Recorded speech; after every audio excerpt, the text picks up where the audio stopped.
Start. देखो basic accounting terms, देखो tally का फर्स्ट डे है ये, ठीक है। इसके अंदर में अपन थोड़ी बेसिक बातें करेंगे अकाउंट्स के बारे में, व्हाट इज अकाउंट्स, ठीक है। अकाउंट्स की कुछ एक टर्म्स एंड कंडीशन जो बार बार मैं नहीं बताऊंगा, मैं अभी एक बार बता रहा हूँ, उन सभी चीज़ों को मान के चलना है कि भाई हाँ ये सारी चीज़ें अब आज करनी है अपने को, ठीक है। ठीक है, जब वो जर्नल एंट्रीज होगी अजीब नहीं लगना चाहिए भाई ये मैं ड्राइंग बोल रहा हूँ, क्या बोल रहा हूँ, ये है क्या चीज़, है ना, अजीब नहीं लगनी चाहिए। हाँ इस बात की श्योरिटी है, अगर यहाँ से जर्नल एंट्री ढंग से सीख ली ना, किसी के बाप से भी एंट्री बनवा लेना, समझ आई, किसी के बाप से भी एंट्री बनवा लेना, वो कोई भी बना के दे देना, कोई भी बोल लेना, कोई प्रोफेसर लेवल का भी आदमी हो, कोई भी हो, ठीक है। मैंने एक बार एंट्री सिखा दी तो समझ लेना किसी की भी एंट्रियां बन जाएगी, ढंग से समझनी है, लेकिन ठीक है ढंग से समझनी है सारी चीज़, जो चीज़ तुमने समझी है उसको भूल जाओ, क्योंकि तुम कॉमर्स के हो ही नहीं, मैं ये मान के चलता हूँ, ठीक है। अभी देखो क्या है बेसिक अकाउंटिंग टर्म्स। देखो सबसे पहले बेसिक अकाउंटिंग टर्म्स की बात करते हैं। देखो business transaction and it's main feature. देखो सबसे पहले देखो पहली बात आती है business transaction. What is the meaning of business transaction? देखो बिजनेस ट्रांजेक्शन बहुत सारी होती है बिजनेसेस की, मतलब कहने का क्या है, देखो सेल की, परचेज की, है ना, सेल रिटर्न, परचेज रिटर्न, है ना, एक्सपेंसेस पेड कर रहे हैं उसकी ट्रांजेक्शन, है ना। ट्रांजेक्शन का मतलब क्या है, एंट्री जो पास हो रही है, एंट्री जो पास हो रही है फर्म के अंदर में अपने को एंट्री पास करनी पड़ेगी ना टैली की, सीधी सी बात है, खर्चे हैं, इनकम है, हर चीज रिकॉर्ड करनी पड़ेगी। ऑल आर ट्रांजेक्शंस, सारी की सारी चीज ट्रांजेक्शन ही है। फीचर वगैरह मतलब करना क्योंकि 11th वालों के लिए, ठीक है, तुमको सिर्फ मतलब जानना है, ठीक है। बिजनेस ट्रांजेक्शन का मतलब समझाया क्या होता है? देखो a business transaction is an economic activity of the business that, देखो इकोनॉमिक एक्टिविटी क्या होती है, जो पैसा कमाने के लिए जो काम किया जाता है, this is called economic activity. Economic activity कौन सी एक्टिविटी? जो पैसा कमाने के लिए किया जाता है काम। पैसा कमाने के लिए इंसान क्या क्या कर सकता है? 3 काम कर सकता है, जॉब कर सकता है, बिजनेस कर सकता है, या प्रोफेशन चला सकता है। चौथा तो कोई काम ही नहीं है पूरी यूनिवर्स में, भीख मांगना तो कोई काम नहीं है, 3 काम के अलावा तो कोई काम नहीं है, समझ आई नहीं आई? तो ये बात है, इकोनॉमिक एक्टिविटी कहलाएगी है। देखो ऑफ द बिजनेस दैट देखो चेंज इट्स फाइनेंशियल पोजीशन। भाई ट्रांजैक्शन की वजह से फाइनेंशियल पोजीशन चेंज होगी नहीं होगी? पहले मान ले 1 लाख रुपए का बिजनेस था इसका, 10,000 रुपए का बढ़ गया, 1,10,000 रुपए का हो गया नहीं हो गया बिजनेस, 10,000 की ट्रांजेक्शन की वजह से इसकी फाइनेंशियल पोजीशन चेंज होगी, 10,000 से नहीं हुई। मतलब ट्रांजैक्शन वो चीज है जिससे बिजनेस के अंदर में चेंजेस आए, बिजनेस की फाइनेंशियल पोजीशन सुधरे, ठीक है, या घटे भी, सीधी सी बात है, ठीक है। तो ये बात है। अब इसकी बिजनेस ट्रांजैक्शन लॉकडाउन में खत्म हो गई थी, तो क्या हुआ, बिजनेस डाउनफॉल पे चला गया, बिजनेस नीचे चला गया। इवेंट क्या होता है? What is event? इवेंट का मतलब क्या होता है? देखो एन इवेंट इज कॉन्सिक्वेंसेस और रिजल्ट ऑफ ए ट्रांजैक्शन। मतलब एक रिजल्ट, ट्रांजैक्शन का क्या रिजल्ट आएगा, एंड रिजल्ट क्या है, सही है। मान लो मैंने फर्नीचर परचेज किया, मैंने फर्नीचर परचेज किया, तो एंट्री क्या आनी चाहिए? फर्नीचर अकाउंट डेबिट, ठीक है, टू कैश, ये होनी चाहिए। क्या आया क्या गया?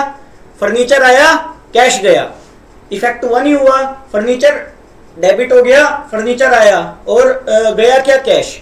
कैश में क्या हो गया? क्रेडिट हो जाएगा। मतलब एंट्रियां मैं नहीं सिखा रहा अभी, मैं सिर्फ इवेंट का मतलब बता रहा हूँ। मतलब कैश माइनस हो गया नहीं हो गया, फर्नीचर प्लस हो गया एसिड में, फर्नीचर आ गया और कैश गया, दोनों ही एसिड है देखा जाए तो।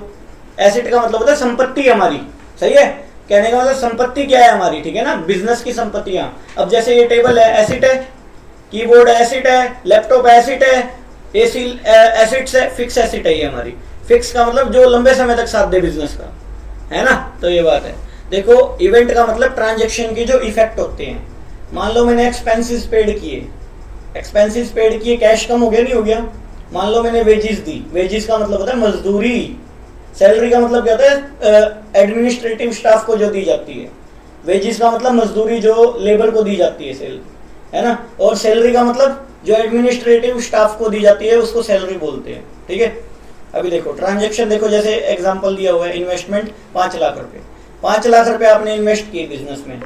इन्वेस्टमेंट को क्या बोलते हैं? कैपिटल। कैपिटल इन्वेस्ट की ना आपने, पूंजी लगाई अपने बिजनेस में, सही है, पूंजी लगाई तो इन्वेस्टमेंट बोलेंगे इसको। आगे चलो, purchase of goods of 4 lakh रुपए। गुड्स का मतलब क्या होता है? माल होता है। क्या? माल। मतलब जिस चीज में आप डील कर रहे हो वो आपका गुड्स कहलाएगा। गुड्स का मतलब माल होता है, जिस चीज में आपकी डीलिंग है। मान लो मैं रिमोट में डीलिंग कर रहा हूँ, मैं रिमोट बेचने खरीदने का काम करता हूँ, ये मेरा गुड्स है। मान लो मैं एसी बेचने खरीदने का काम करता हूँ, वो मेरा गुड्स है। ये टेबल मेरा गुड्स थोड़ी है, ये बेचने के लिए थोड़ी लेके आया हूँ मैं।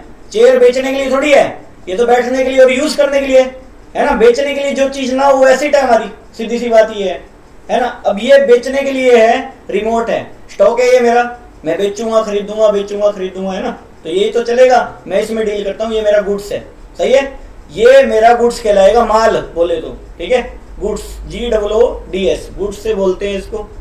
अभी देखो, मेक कैश सेल, अगर मान लो कैश, ये एग्जांपल दी हूं मैं। सेल करने का मतलब क्या है, देखो 4 वर्ड जो है नोट करो कॉपी में। सेल है एक, जैसे सेल है, एक वर्ड है परचेज, क्या है एक वर्ड, परचेज, परचेज।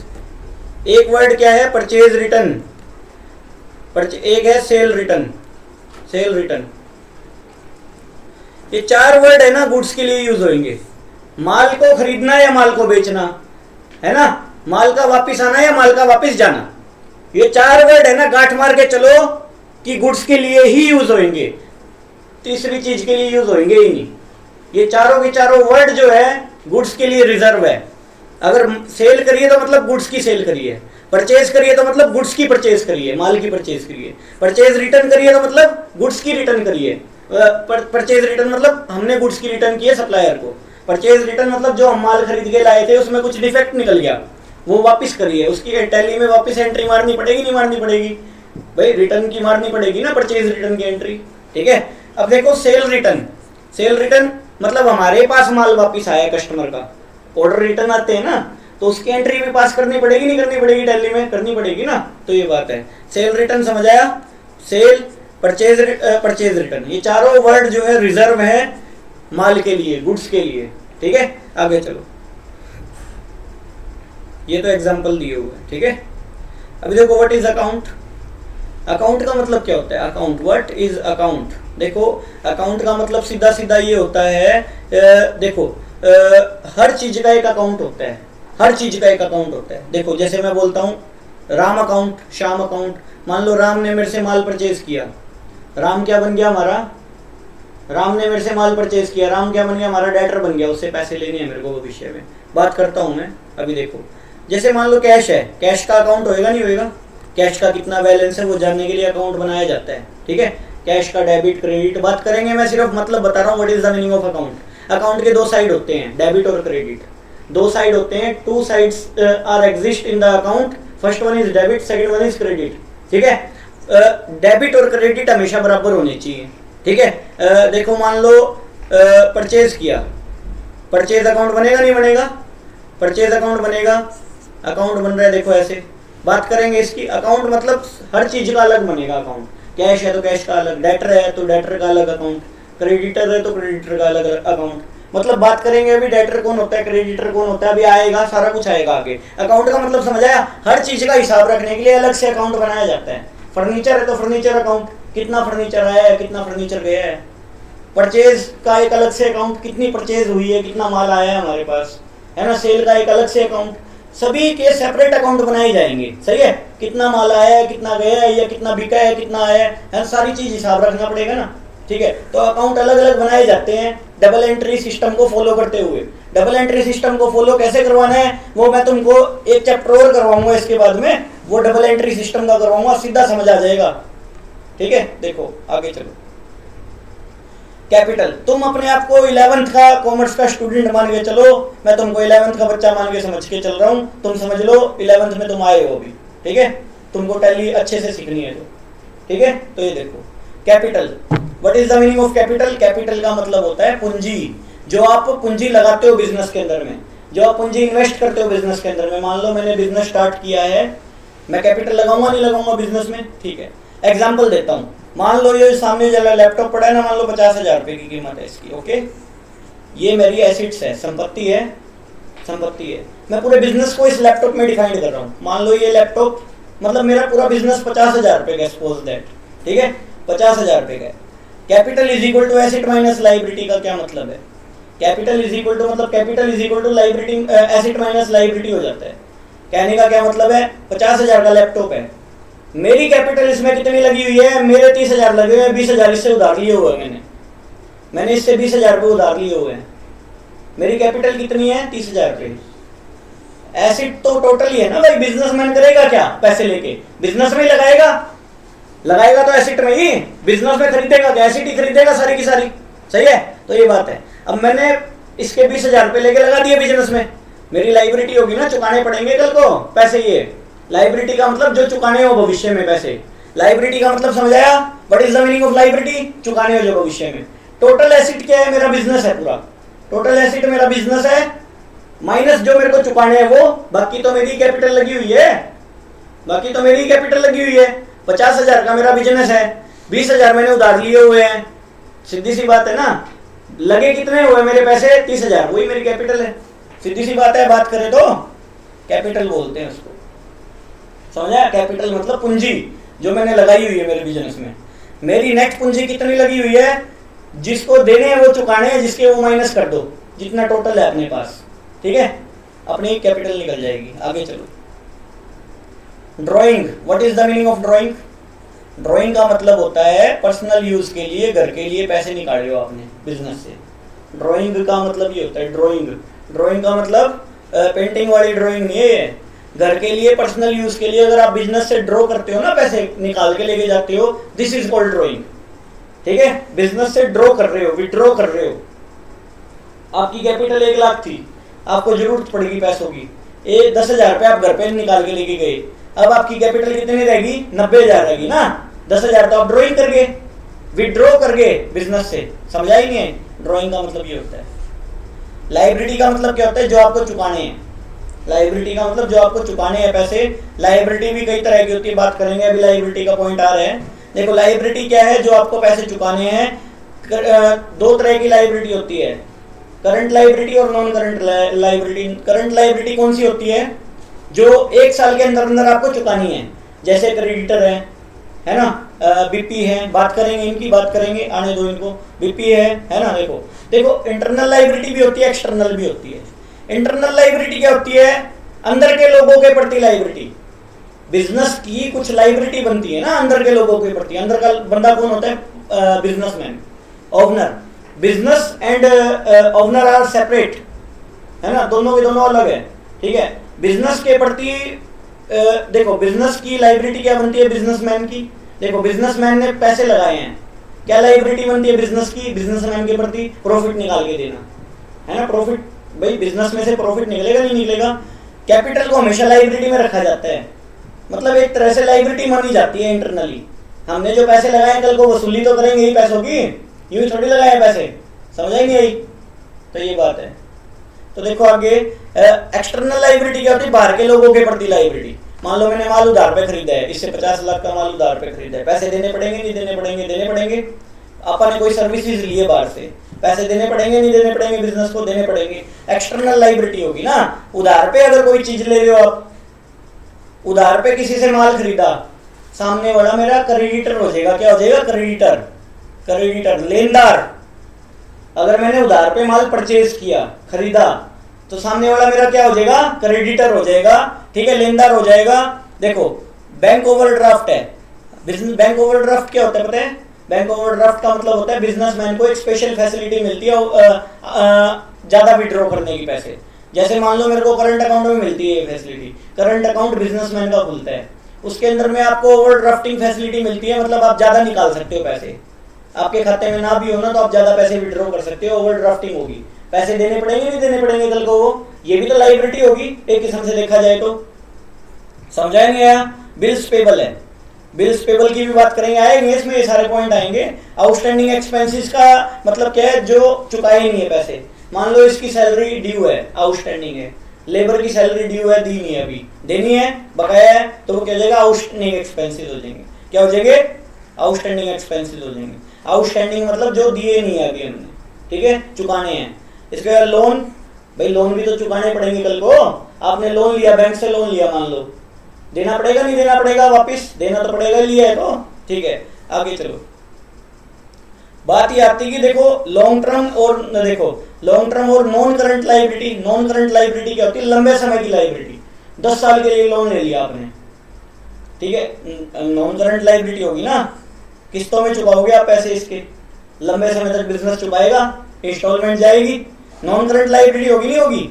देखो देखो this refers to those liability which fall due to payment in a relative long period. Long period के लिए जैसे मान लो किसान को ट्रैक्टर खरीदना था, लोन लिया उसके लिए उसने, है ना, 20 साल में चुका होगा, 20 साल की किस्तें हैं, आराम आराम से चलती रहेगी, लॉन्ग टर्म लाइबिलिटी होगी, देने तो पड़ेंगे ना पैसे पूरे, नहीं तो अगले ट्रैक्टर लेके चले जाएंगे। हायर परचेज सिस्टम पे होता है, पता होगा, हायर परचेज सिस्टम पे आपको बिल नहीं मिलता जब तक आपके हाथ में बिल नहीं है ना, टाइटल नहीं है, जब तक आपके हाथ में, आपकी नहीं है वो चीज, आपकी चीज नहीं मानी जाएगी, वो आपकी चीज लेके जाने का पूरे पूरे अधिकारी है एज पर लो, ठीक है, आपको देनी पड़ेगी वो चीज, नहीं तो आपको जेल में गिरवा दिया जाएगा, सीधी सी बात ये है। आपको ऐसा लगता है ना कि भाई पैसे नहीं चुकाएंगे तो क्या हो जाएगा, तो आपके साथ ये कर सकते हैं वो, ठीक है, तो ये बात है। अब देखो हायर परचेज सिस्टम बोलते हैं इसको, अगले बिल रख लेते हैं, बॉन्ड साइन करवाते हैं, प्रॉपर फिर देते हैं आपको चीज, ऐसे थोड़ी ऐसे पकड़ा देते हैं, ले जाओ मत देना, है ना, तो ये बात होती है। अभी देखो करंट लाइबिलिटी, करंट लाइबिलिटी का मतलब क्या होता है?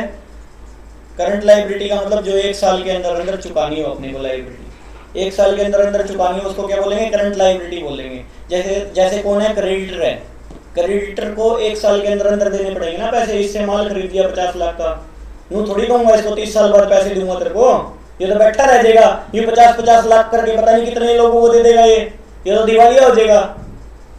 चलना चाहिए ना इसका भी काम, नहीं समझा मेरी बात भाई, इसका काम चलता रहेगा तो चलता रहेगा, चलता रहेगा, रनिंग में रहेगा इसका बिजनेस, ये थोड़ी अब 30 साल बाद ये इंतजार करेगा 30 साल की, 30 साल बाद पैसे आएंगे। ज्यादा से ज्यादा क्रेडिटर कितनी उधार करेगा? 15 दिन की, 20 दिन की, 30 दिन की, 40 दिन की, है ना, यूं थोड़ी है यो, अपना चलता रहेगा सिस्टम, चलता रहेगा सिस्टम, चलता रहेगा। करंट लाइबिलिटी मतलब शॉर्ट टर्म की लाइबिलिटी जो चुकानी होती है हमको 1 साल के अंदर अंदर, सही है, तो ये बात होती है। तो समझाया होगा क्रेडिटर जैसे। देखो बिल्स पेबल क्या होते हैं, बिल्स पेबल बात करेंगे, ये भी आएगा टॉपिक, ये सारे ये एग्जांपल दिए हुए हैं, ठीक है। Assets, what is the meaning of asset? संपत्ति क्या होती है? संपत्ति, एसेट देखो संपत्ति होती है। एसेट का मतलब क्या है बताता हूं, देखो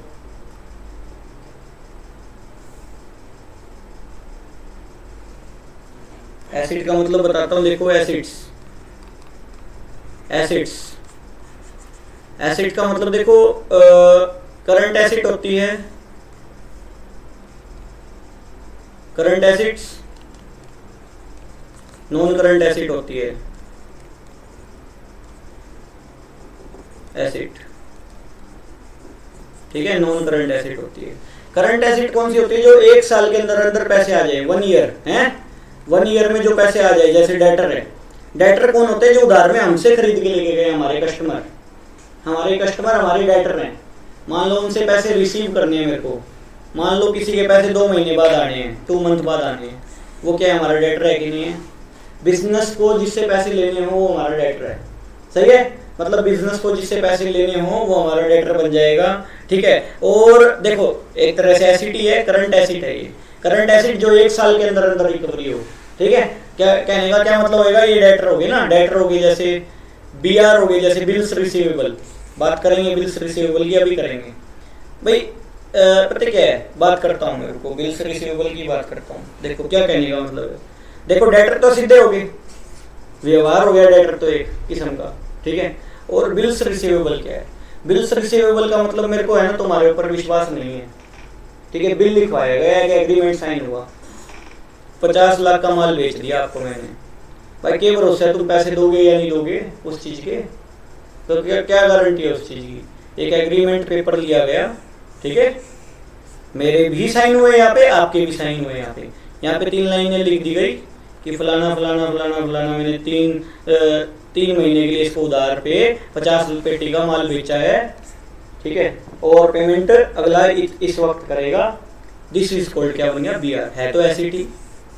डेटर एक किस्म के पक्के में हो गए ना, पक्के में हो गए, समझे नहीं समझे मेरी बात? मतलब बीआर बोल दो उसको, बिल्स रिसीवेबल बोल दो। क्या? बिल्स रिसीवेबल, डेटर का ही दूसरा प्रकार हो गया, बिल्स रिसीवेबल हो गए, नहीं हो गए? एक एग्जांपल दिया मैंने, मतलब क्या कहने का क्या है, 50 लाख रुपए क्या होंगे, आएंगे नहीं आएंगे? अगर नहीं आएंगे तो क्या होएगा? नहीं आएंगे तो हम केस डाल देंगे, नहीं आएंगे तो हम ये नोटरी लगती है इस पे। नोटरी का मतलब जानते हो क्या होता है? वकील जो नोटरी मारता है इसके ऊपर, फॉर्म के ऊपर, ठीक है, क्या होता है इसका मतलब पता है तुमको? केस डाल सकते हैं हम किसी के ऊपर भी। जो पेमेंट नहीं करेगा, डिफॉल्टर होएगा वो, उसके ऊपर हम केस डालने का पूरा पूरा अधिकार रखते हैं। सबके पास होंगे ये जो राशि हैं? नहीं होंगे, नहीं देने पड़ेंगे ना। होंगे नहीं तो डेट रखो, डेट रखो, बेचो अपने आप को, देने पड़ेंगे, सारा कुछ बेचो। होंगे का क्या मतलब है? दिवालिया घोषित हो आप, आपको माल ले जाने से पहले सोचना चाहिए था। दिवालिया घोषित करेंगे आपको, बैंकरप्ट घोषित होना चाहिए। आपके बोलने से क्या है या नहीं है? Who are you? आप कौन हो बोलने वाले की? आपके पास नहीं, आपकी सारी चीज चेक होगी, कोर्ट चेक करेगा, एक एक रुपये का हिसाब लिया जाएगा, क्या क्या प्रॉपर्टी आपके नाम में है, क्या क्या सिस्टम है, सारा डंगा बेचेंगे। समझ आई? चक्कर में, इस चक्कर में नहीं रहना चाहिए आदमी को कि भाई क्या कर लेगा अगला, नहीं देंगे तो। नहीं समझे? कोर्ट जिंदा है अभी, एग्रीमेंट इसीलिए तो साइन करवाया गया है। नहीं समझे मेरी बात? एग्रीमेंट पक्के में क्यों साइन करवाया गया है? सामने वाला ये ना कहते कि कौन हो आप। समझ आई? कोर्ट इसलिए तो जिंदा है, सारा कुछ बेचना पड़ेगा आपको जो आपके नाम में है, या फिर आपको वादा करना पड़ेगा कि भाई मैं 2 महीने बाद पैसे दे दूंगा विद पेनल्टी, विद ब्याज देने पड़ेंगे वो पैसे तो। समझ आई? क्योंकि कोर्ट जिंदा है हमारा। बिल्स रिसीवेबल इसीलिए तो बनाया गया है। समझ आई? कई लोग होते हैं बोल देते हैं कि भाई पैसे ही नहीं है। नहीं है का मतलब नहीं है ना। माल बेचा, माल टपा दिया, 50 लाख रुपए का आपने माल खरीदा था, क्या किया उस माल का? कई तो गए होंगे 70 में टिपाया माल बेचा, आपको तो प्रॉफिट हुआ है, पैसे नहीं है, कहाँ गए पैसे? जुए में उड़ा दिए, कहीं ना कहीं तो खत्म हुआ है ना। आप लाइबल उस चीज के लिए, हम थोड़ी हैं, इसीलिए बीआर बनता है। समझ आया नहीं आया? बिल्स रिसीवेबल का मतलब ये हुआ। अभी देखो नॉन करंट, देखो भाई करंट एसेट का मतलब बता रहा था मैं। करंट एसेट का मतलब 1 साल के अंदर अंदर जो पेमेंट रिसीव हो जाए, करंट एसेट। समझ आया? अभी देखो करंट एसेट के 2 एग्जांपल दिए मैंने ये अच्छे, डेटर और बिल रिसीवेबल। ठीक है, इसके बाद में non current asset. Non current asset क्या होती है? नॉन करंट एसेट के अंदर में टेंजिबल एसेट आती है एक, तो क्या टेंजिबल और इंटेंजिबल।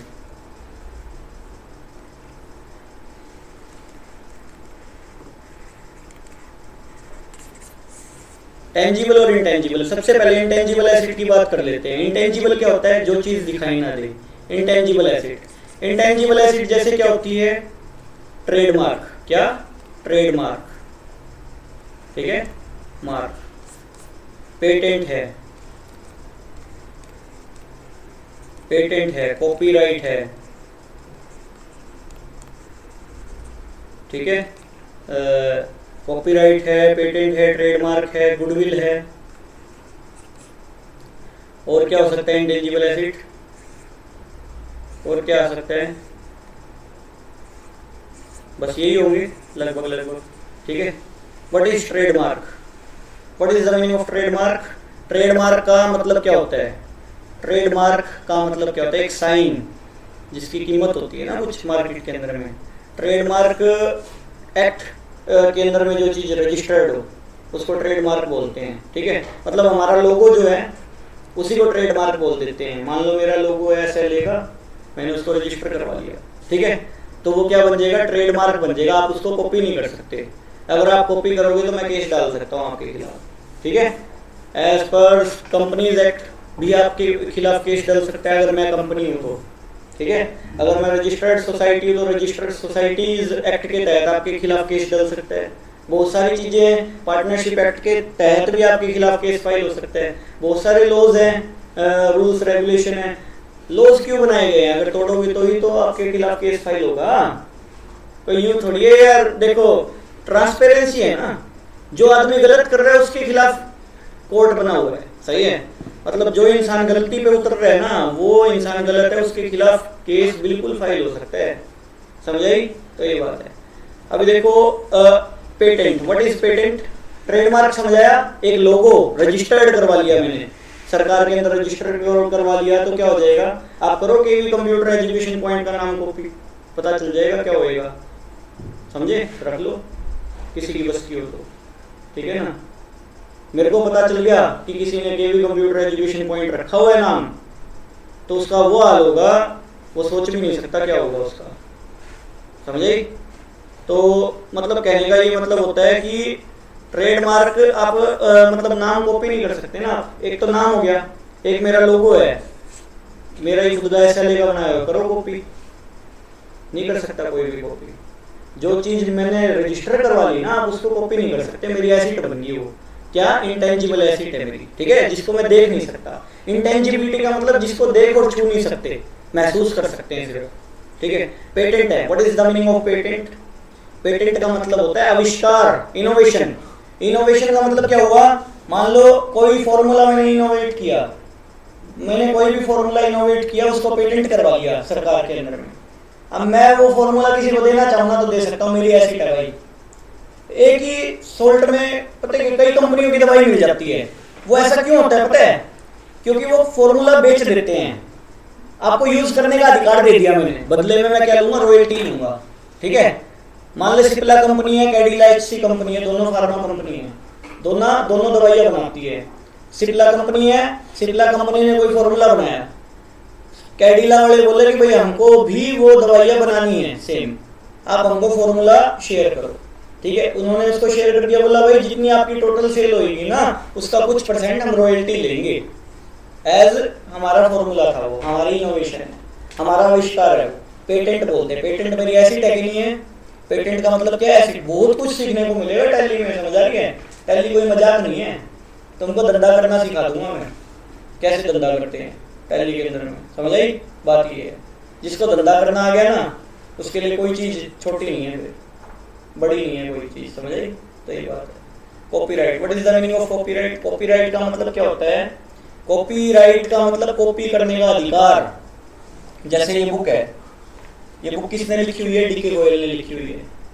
डीके गोयल ने आर्या पब्लिकेशन को कॉपीराइट दिया हुआ है। आर्या पब्लिकेशन कौन है? पब्लिशर है।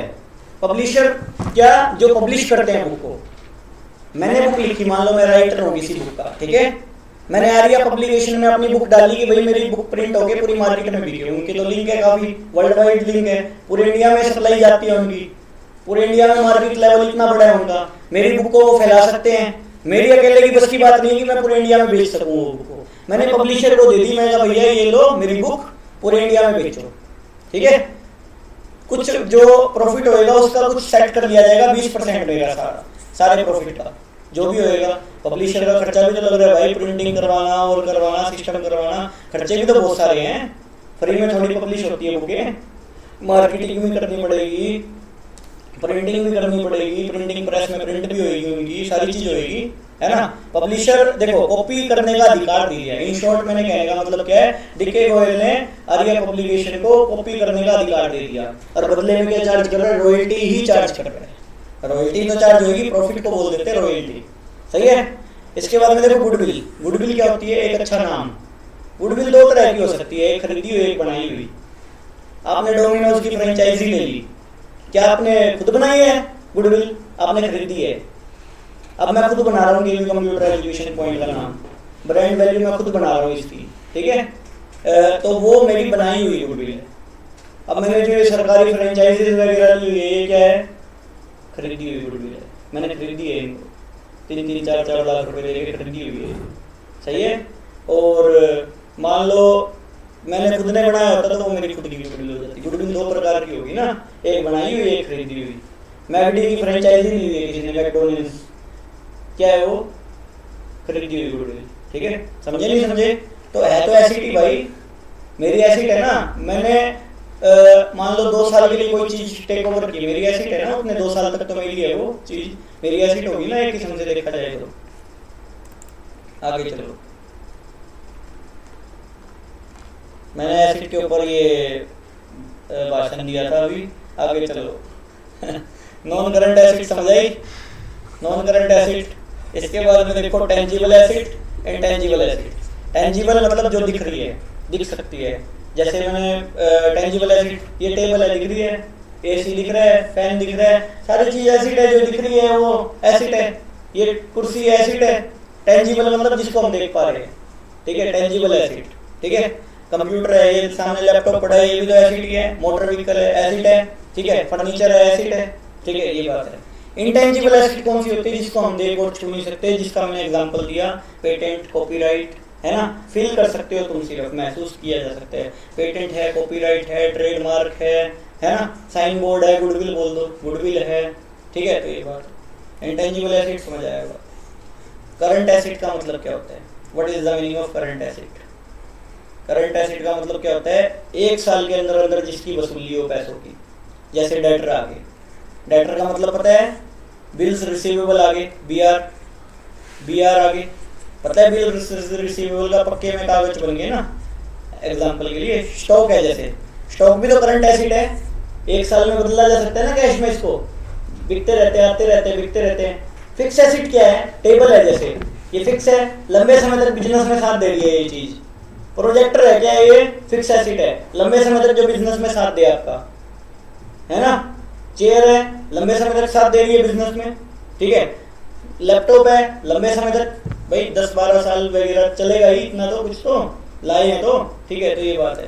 तो करंट एसेट और नॉन करंट एसेट समझ आई कौन सी होती है, करंट एसेट और नॉन करंट एसेट। अभी देखो आगे, ये इतना पढ़ने की जरूरत नहीं तुमको, तुम सिर्फ डेफिनेशन पढ़ो, ठीक है। आगे चलो, देखो फिक्टिशियस और नॉमिनल एसेट। नॉमिनल एसेट क्या होती है, नाम मात्र की एसेट, झूठी एसेट दिखा दी बैलेंस शीट को बढ़ा चढ़ा के दिखाने के लिए, ताकि इन्वेस्टर इन्वेस्ट कर दे हमारे बिजनेस में, ठीक है।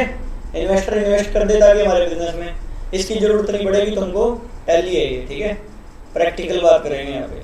Capital receipt and revenue receipt. What is capital receipt and what is revenue receipt, बात करते हैं।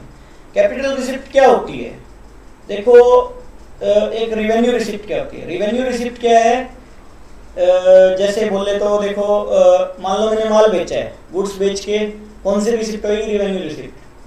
प्रॉफिट एंड लॉस में जो आइटम आए ना, प्रॉफिट एंड लॉस में जो आइटम आए वो रिवेन्यू रिसिप्ट है, और बैलेंस शीट के अंदर में जो आइटम आए वो कैपिटल रिसिप्ट है। कैपिटल रिसिप्ट क्या, ये टेबल बेची मैंने, क्या मेरा टेबल बेचने का काम था, नहीं था, मेरा ऑफिस इक्विपमेंट था, ये फर्नीचर था मेरा, ये मैंने इसको बेचा, तो ये कैपिटल रिसिप्ट है ना, पूंजी लगाई हुई थी मैंने इस पे, कैपिटल रिसिप्ट है ये। मैंने लोन लिए, क्या लोन मैं रोज रोज लेता हूँ, नहीं लेता ना, लोन रोज रोज नहीं लिए जाते, तो वो भी कैपिटल रिसिप्ट है, ठीक है ना, लौटाना पड़ेगा वापस, ठीक है। तो ये बात है। और रिवेन्यू रिसिप्ट कौन सी है, रूटीन की आइटम, मान ले मैंने इलेक्ट्रिसिटी बिल पे किया, मान ले मैंने पेट्रोल का खर्चा दिया कार का, एम्प्लॉई का, मान ले मैंने कोई भी रिपेयर एंड मेंटेनेंस का खर्चा दिया, कोई भी खर्चा XYZ, revenue receipt, revenue payment में आ जाएगा, रिवेन्यू एक्सपेंडिचर में आ जाएगा। और रिवेन्यू रिसिप्ट क्या है, रेगुलर की इनकम जो आ रही है, रेगुलर बेसिस पे हमारी जो इनकम आ रही है। इन शॉर्ट बोले तो प्रॉफिट एंड लॉस में जो आइटम आएंगे वो रिवेन्यू रिसिप्ट है, सही है। इसके बाद में आगे चलो, कैपिटल रिसिप्ट के एग्जांपल देखो दिए हुए हैं। Amount receive from the sale of fix asset, capital receipt होगी ना ये, रिवेन्यू थोड़ी रोज की थोड़ी है, रोज थोड़ी टेबल बेचता हूं मैं। देखो amount receive from the sale of fix asset, fix asset बेच दी, इसके भाई फिक्स एसेट मतलब जो हमने संपत्ति लगाई हुई है, टेबल वगैरह और ये सारी सौदे खरीदे हुए हैं, रोज थोड़ी बेचते फिरेंगे, हमारा बेचने का धंधा थोड़ी है ये। प्रोजेक्टर बेचने का धंधा थोड़ी, खराब हो गया चलो कम दाम में बेच दिया, निकाल दिया, उसके बाद नया लिया है, सही है। तो ये बात है।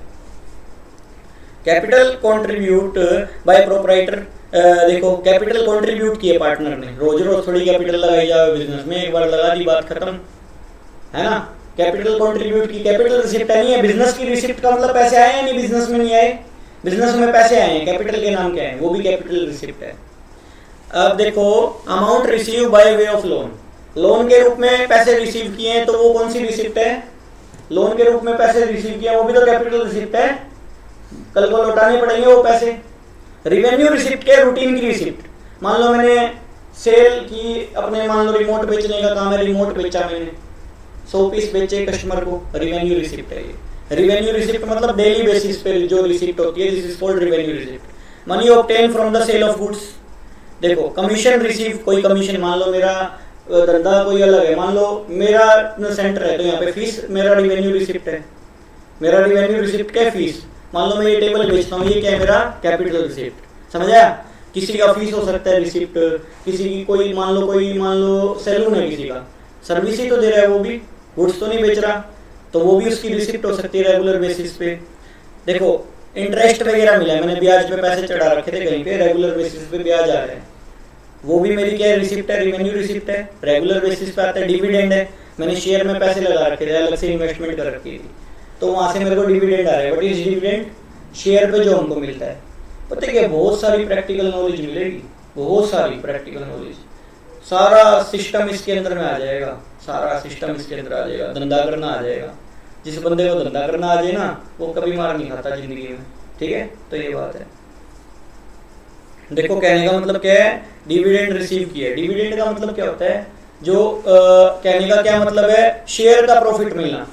मान लो आपने 10,000 शेयर खरीदे हुए हैं भाई, पीएनबी के खरीदे हुए हैं, 100 रुपए के हिसाब से खरीदे थे, 10 लाख के शेयर खरीदे हुए हैं, ठीक है। कंपनी जब शेयर का प्रॉफिट बांटती है ना, तो आपको भी तो गिनेगी, शेयर का प्रॉफिट तो बांटा जाएगा सालाना, कंपनी कमाती है जो प्रॉफिट, शेयर होल्डर में डिवाइड होएगा नहीं होएगा, तो वो डिविडेंड होता है। डिविडेंड का मतलब ये होता है, दिस इज कॉल्ड डिविडेंड, ठीक है। इसके बाद में देखो एक्सपेंडिचर की बात करते हैं। एक्सपेंडिचर क्या होते हैं, देखो 2 तरह के एक्सपेंडिचर हैं, 3 तरह के बल्कि, कैपिटल एक्सपेंडिचर, रिवेन्यू एक्सपेंडिचर और deferred revenue expenditure. What is deferred revenue expenditure, तो बता, डेफर्ड रिवेन्यू एक्सपेंडिचर क्या होते हैं जल्दी। डेफर्ड रिवेन्यू एक्सपेंडिचर, ओह वाह डेफर्ड क्या, अच्छा बेनिफिट नहीं मिलता, अच्छा कमाल ही है भाई।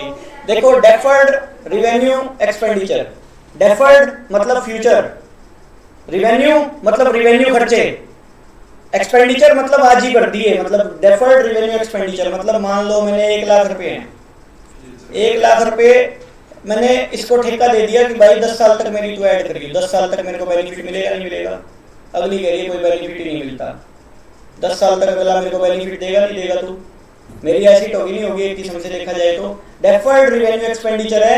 बैलेंस शीट में कितने रुपए जाएंगे, हर साल 10,000 रुपए राइट ऑफ होंगे, क्योंकि भाई 1 साल खत्म होया 90 की रहेगी ना मेरी एसिड, 90,000 की रहेगी, क्योंकि 10,000 की मैं कंज्यूम कर चुका आपकी सर्विस, अगले साल 80 की रहेगी, अगले साल 70 की रहेगी, मेरे को बेनिफिट मिलता जाएगा, खत्म होता जाएगा सिस्टम, ठीक है ना भाई, बेनिफिट तो लेंगे, समझे। मैंने आपको ठेका दिया हो, डेफर्ड रिवेन्यू एक्सपेंडिचर। डेफर्ड का मतलब फ्यूचर के रिवेन्यू एक्सपेंडिचर आज ही बढ़ती है, सीधी सी बात ये है, सालाना बढ़ने होते हैं वैसे तो मैंने इसको 10 साल के इकट्ठे ले लिए, क्या होएगा ये, फ्यूचर की पेमेंट आज ही कर दी, है तो मेरे रूटीन के खर्चे, रिवेन्यू खर्चे हैं, लेकिन मैंने आज ही पेमेंट कर दी फ्यूचर की, सही है। डेफर्ड रिवेन्यू एक्सपेंडिचर पूछना ही बेकार है, अगली बार पूछूंगा ही नहीं, छोड़ो, पता है चल गया मेरे को। देखो capital expenditure, what is capital expenditure.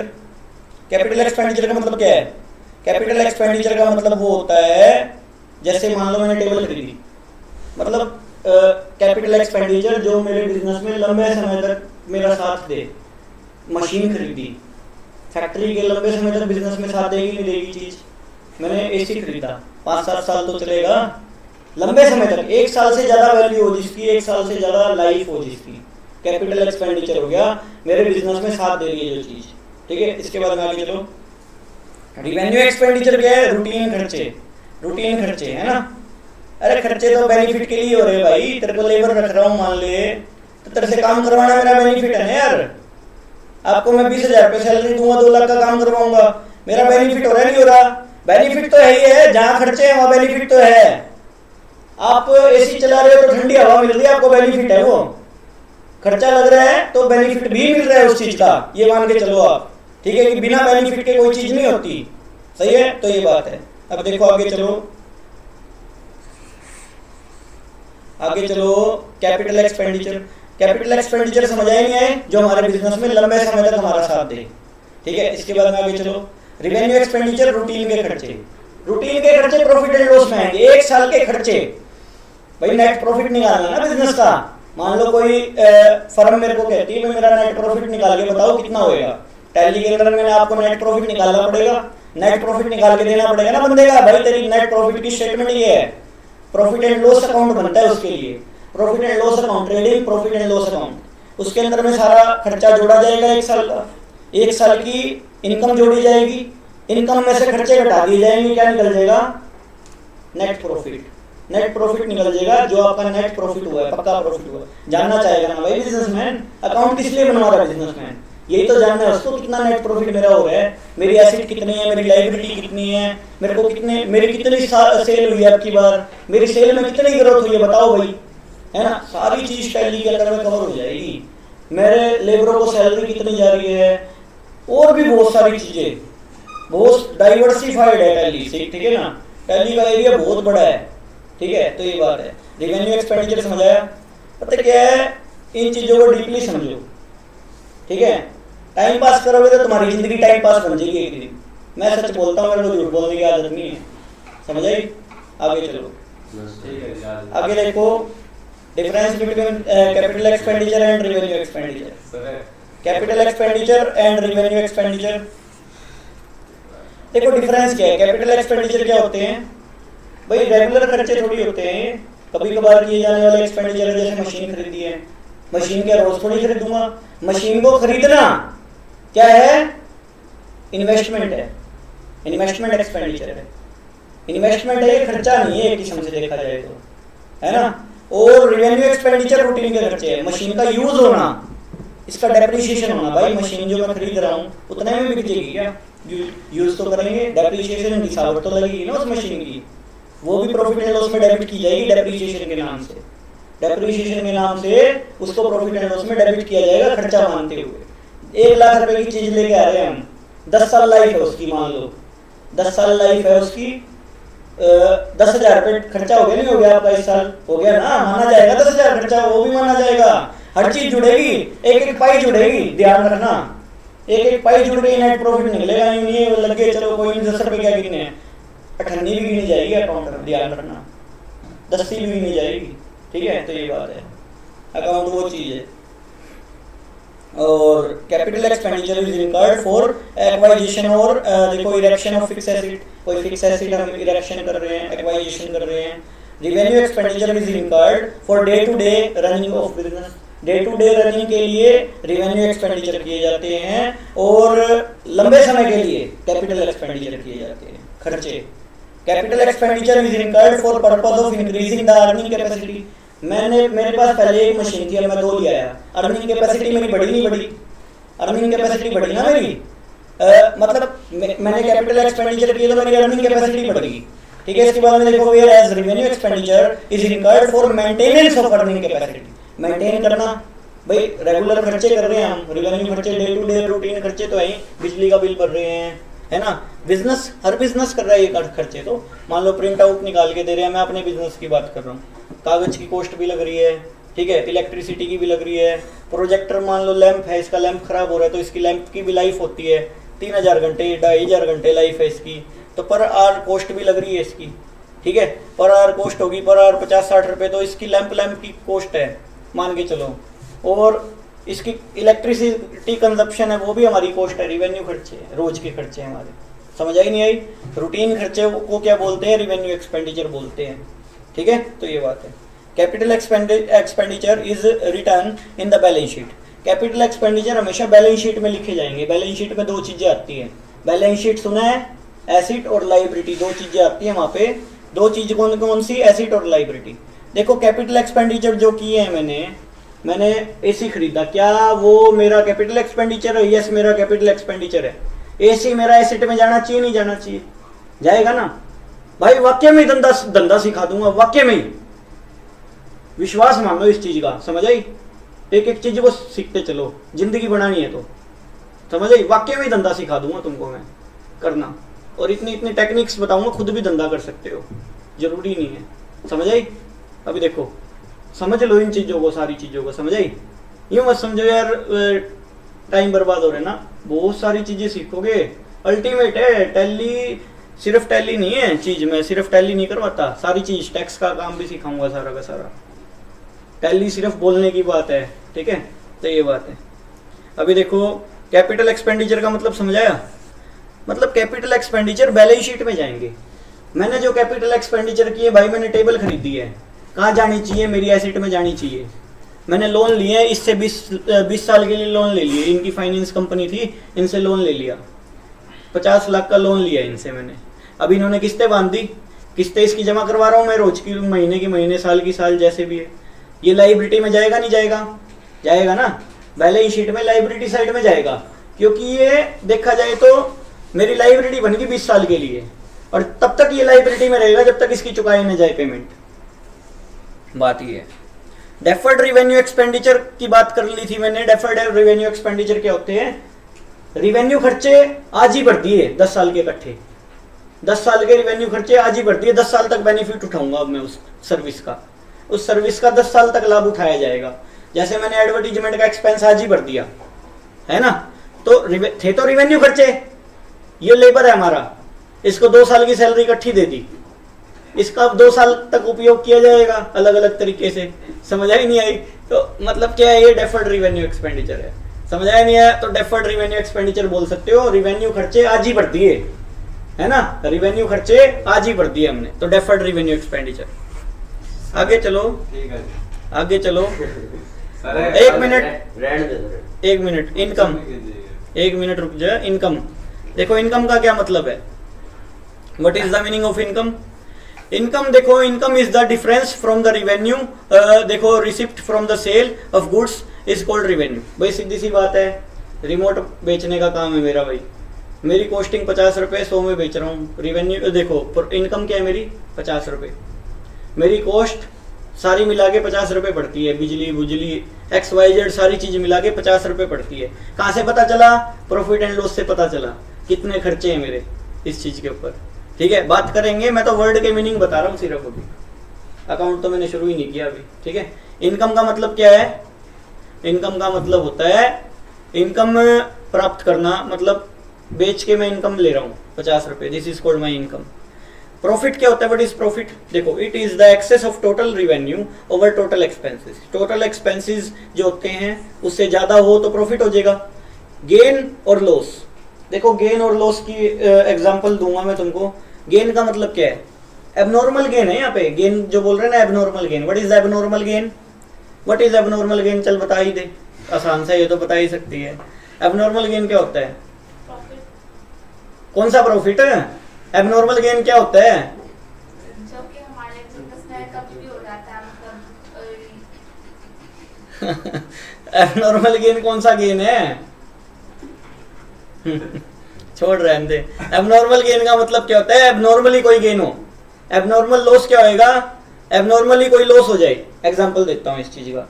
मान लो ये और मैं ना दोनों ही सब्जी का काम करते थे, ठीक है, एग्जांपल दे रहा हूँ, या फिर हमारी किराने की दुकान थी, सपोज दैट, ठीक है। अब क्या हुआ, मंडी में ये भी गया सामान लेने के लिए, मंडी में मैं भी गया सामान लेने के लिए। नॉर्मल लॉस की बात अलग है, वो आप कस्टमर से चार्ज कर सकते हो। एबनॉर्मल लॉस होता है आपकी लापरवाही की वजह से आपका नुकसान हुआ। एक पेटी इसकी है ना वहीं गिर गई, रास्ते में टेम्पो से निकल के गिर गई, इसकी लापरवाही की वजह से। क्या ये उसकी कॉस्ट कस्टमर से चार्ज करेगा? मैं 20 रुपए किलो बेच रहा हूँ, वो चीज ये 25 बेचेगा? सेम चीज नहीं बेच सकता ना ये। सिमिलर चीज अगर ये 25 की बेचेगा तो इससे खरीदना बंद कर देंगे लोग, कंपटीशन से आउट हो जाएगा ना ये। अगर मैं 20 की बेच रहा हूँ, ये 25 की बेच रहा है, एबनॉर्मल लॉस होने की वजह से एबनॉर्मल लॉस आपको खुद को भुगतना पड़ेगा, समझ आई? खुद की जेब से भुगतना पड़ेगा भैया, कस्टमर से थोड़ी लोगे उस चीज की कॉस्ट। हाँ, नॉर्मल लॉस जो है क्या है, सब्जी वाले व्यापारी क्या करते हैं, 10% तो मान के चलते खराब जाएगी चीज, 10% खराब जाएगी, उसको अलग कर दो, ठीक है, वो नॉर्मल बात है। उसकी कॉस्ट तो हम प्रोडक्ट में से ही चार्ज करेंगे ना। 100 प्रोडक्ट लेके आए अगले, मान लो 100 किलो सेब लेके आए, सपोज दैट, वो मान के चलते कि 10% तो खराब है, 10 किलो खराब जाएंगे, ठीक है, तो 90 किलो में ही 100 किलो की कॉस्ट चार्ज करनी पड़ेगी ना, सीधी सी बात है, वो नॉर्मल लॉस है। आप वो कस्टमर से चार्ज कर सकते हो। 100 रुपए किलो ये बेच रहा है, 100 मैं बेच रहा हूँ, 10% ही माल खराब हो रहा है, प्रोविजन मान के चला जाता है कि 10% माल गया, ठीक है। तो ये बात है, एग्जाम्पल दे रहा हूँ मैं 10% का, ठीक है। तो वो नॉर्मल लॉस है। एबनॉर्मल लॉस आपकी लापरवाही की वजह से कुछ नुकसान हुआ, लॉस गेन, समझाया? समझाया नहीं आया? कभी भी कुछ भी हो जाता है, कभी बताओ। अभी देखो, परचेज, परचेज का मतलब क्या होता है? परचेज का मतलब होता है माल को परचेज करना, दैट्स इट, इतना ही है। परचेज रिटर्न क्या होता है? माल को वापस करना। मैंने सप्लायर से माल खरीदा, परचेज बोलते हैं उसको, बस इतना ही याद रखना है, इसको पढ़ने की जरूरत नहीं है। परचेज रिटर्न का मतलब क्या होता है? माल वापस भेज रहा हूँ मैं सप्लायर को, कुछ माल डिफेक्टिव आ गया, मान लो 100 पीस मैंने मंगवाए थे भैया, 20 खराब आ गए, ठीक है, 20 खराब आ गए तो मैंने वापस भेज दिए 20 पीस, तो क्या हो गया? परचेज रिटर्न हो गया। सेल, माल बेचना कस्टमर को, सेल होता है। उधार पे माल बेच रहा हूँ, कैश में माल बेच रहा हूँ, है ना। सेल का मतलब माल बेचना, ठीक है, वो बात बाद में करेंगे। माल उधार पे, कैश पे, जर्नल एंट्री में कर लेंगे। सेल रिटर्न, माल वापिस आया कस्टमर से, कस्टमर से माल वापिस आया है, ठीक है। इसके बाद में देखो स्टॉक इन ट्रेड। देखो opening stock, what is the meaning of opening stock? Opening stock का मतलब क्या होता है और क्लोजिंग स्टॉक का मतलब क्या होता है? सुनो मेरी बात, मैं 1000 यूनिट लाया था वही बेचने के लिए। इस साल मेरी है ना 900 यूनिट बिकी, 100 यूनिट मेरी बच गई टिल एंड 31 मार्च को मेरी अकाउंटिंग हुई पूरी। 100 यूनिट मेरे स्टोर में पड़ी थी, 100 यूनिट बिकी नहीं है अभी मेरी। वो मेरा क्या है? क्लोजिंग स्टॉक है। क्या है मेरा? Closing stock. क्या होता है? क्लोजिंग स्टॉक, जो मेरा माल बिका नहीं है, ठीक है। फिर वो अगले साल का क्या हो जाएगा? Opening stock. पहले वो बेचेंगे फिर और लाएंगे ना, पहले वो 100 यूनिट निकाल लेंगे फिर और लाएंगे माल, वो अगले साल का ओपनिंग स्टॉक हो जाएगा। इस साल का क्लोजिंग स्टॉक अगले साल का ओपनिंग स्टॉक होता है। इस बात की क्लियरिटी है? मतलब इस साल का क्लोजिंग अगले साल का ओपनिंग होता है। फेंकेंगे थोड़ी वो चीज, एक्सपायर है बात अलग है, उसको लॉस दिखा के प्रॉफिट एंड लॉस में डाल देंगे, लेकिन वो पड़ी है ना वो चीज, अगले साल फिर बेचेंगे उसको 100 की 100 को, फिर और लाएंगे हम, परचेज करेंगे, फिर वो बेचेंगे, फिर कुछ स्टॉक बचेगा, अगले साल का वो ओपनिंग हो जाएगा, ठीक है। क्लोजिंग और ओपनिंग स्टॉक क्लियर है? आगे चलो। इन्वेंट्री का क्या मतलब है? What is inventory? इन्वेंट्री का मतलब क्या होता है? तुमको मतलब पता होना चाहिए इन्वेंट्री का। कोई पूछ ले एडमिनिस्ट्रेटिव डिपार्टमेंट में, तुम कहीं इंटरव्यू देने जा रहे हो, what is difference between inventory and stock? Inventory और स्टॉक में क्या फर्क होता है? What is inventory? इन्वेंट्री भैया अलग अलग तरीके की अलग अलग इन्वेंट्री हमेशा फैक्ट्री में पाई जाती है, ध्यान रखो इस बात को। फैक्ट्री में हमेशा इन्वेंट्री होगी और 4 तरीके की इन्वेंट्री होती है। 4 तरीके की इन्वेंट्री कौन कौन सी होती है? रॉ मटेरियल की भी इन्वेंट्री रखनी पड़ेगी ना, स्टॉक तो रॉ मटेरियल का भी बना के रखना पड़ेगा फैक्ट्री वाले को। सेमी फिनिश गुड्स का भी स्टॉक। सेमी फिनिश गुड्स कौन से होते हैं? जो अर्ध बने माल, पूरा नहीं बना। इसके प्लास्टिक तो तैयार हो गया, बटन लगाने बाकी है अभी, वो प्लास्टिक का स्टॉक 1 करोड़ पीस का ऑर्डर आया हुआ है। प्लास्टिक के खोखे तैयार करे, साइड में तो रखने पड़ेंगे ना गोडाउन में, क्रेन से उठा के गोडाउन में शिफ्ट करते हैं। उसके बाद में ये बटन फिर असेंबलिंग होती है, बटन बुटन लगेंगे, है ना। सेमी फिनिश गुड्स है, एक बार तो रखने पड़ेंगे, है ना, फिर एक एक करके मशीन में जाएंगे, फिर बनते जाएंगे ये रिमोट। फिनिश गुड्स का भी स्टॉक रखना पड़ेगा। स्टॉक फिनिश गुड्स का भी होता है। फैक्ट्री में 4 अलमारियां बनाई जाती है, मैं बताता हूँ रुको। फैक्ट्री में 4 अलमारियां बनाई जा रही है, इनको ध्यान से समझो सारी चीजों को। ये देखो, फर्स्ट अलमारी, सेकंड मतलब store, third store and fourth store. First store में क्या रखा जा रहा है? रॉ मटेरियल, कच्चा माल, ठीक है, कच्चा माल। इसके बाद में क्या रखा जा रहा है? Semi finish goods.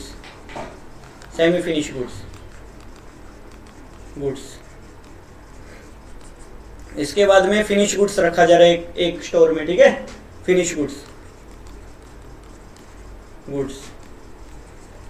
इसके बाद में स्टॉक इन ट्रेड, बताता हूँ अभी क्या मतलब होता है स्टॉक इन ट्रेड। क्या होता है स्टॉक इन ट्रेड? क्या होता है स्टॉक इन ट्रेड? मतलब जो ट्रेड के दौरान हमारा जो स्टॉक पड़ा रहता है, ठीक है, बस ओके। स्टॉक इन ट्रेड बता रहा हूँ। देखो स्टॉक इन ट्रेड, देखो रॉ मटेरियल क्या होता है? कच्चा माल। फैक्ट्री में कच्चा माल तो होगा भाई, सीधी सी बात है, कच्चा माल जिससे फिनिश गुड्स तैयार होएगा, ठीक है, this is called raw material. Semi finish goods क्या होता है?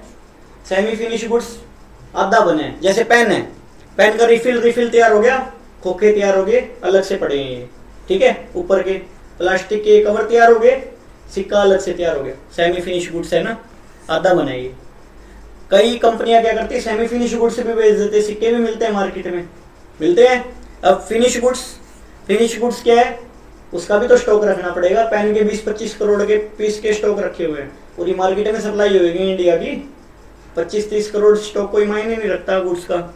इसके बाद स्टॉक इन ट्रेड बताता हूँ। स्टॉक इन ट्रेड का मतलब क्या है? हम चेयर मैन्युफैक्चर करने का काम करते हैं, लेकिन जो ये पैर है ना, ये ढक्कन है, ये हम नहीं बनाते, ये हम खरीदते हैं बने बनाए।